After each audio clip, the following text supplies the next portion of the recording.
നടക്കാൻ ഒരു സ്ഥലമില്ലാതായപ്പോഴാണ് എന്തുകൊണ്ട് വണ്ടി തന്നെ ഒരു വീടാക്കി കൂടാ എന്നൊരു ചിന്ത ഉണ്ടായത്. അച്ഛന്റെ പേര് തന്നെയാണ് വണ്ടിക്ക് ഇട്ടിരിക്കുന്നത്. ഇതാരാ? അച്ഛന്റെ അകന്നൊരു ബന്ധുവാ.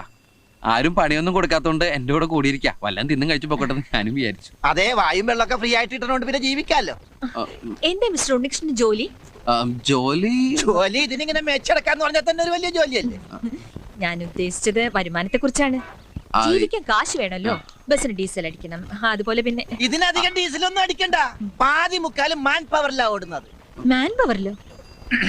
ഹലോ, ഈ കൈ കൊണ്ട് ഇങ്ങനെ തള്ളി തള്ളി അതാണ് ഈ മാൻ പവർ ബ്ലോക്ക് ആക്കി. അച്ഛന്റെ അകന്ന ബന്ധുവാണെങ്കിലും ആൾക്ക് തീരെ വിദ്യാഭ്യാസം വിവരമൊന്നും ഇല്ലേ. വിഡ്ഢിത്തിരെ പറയുള്ളൂ, തെണ്ടി. അത്യാവശ്യം ഓടുന്ന ബസ്സാണല്ലോ ഇത്. അത്യാവശ്യത്തിന് മാത്രം ഓടാറില്ല. നന്നായിട്ട് ഓടും. നല്ല പുള്ളിങ്ങുള്ള എഞ്ചിനാ. പിന്നെ പുള്ളിക്ക് ബാക്കിലേക്ക് പോയി. നീ ബസിന്റെ ബാക്കിലേക്ക് ബാക്കിൽ എന്താ വല്ല സദ്യ നടക്കണണ്ട. ഞാൻ കൂടി പെടട്ടടാ. ഇയാള് പെടാണ്ട് എടുക്കാൻ പറ്റുമോ? കുറച്ച് ധാര്യം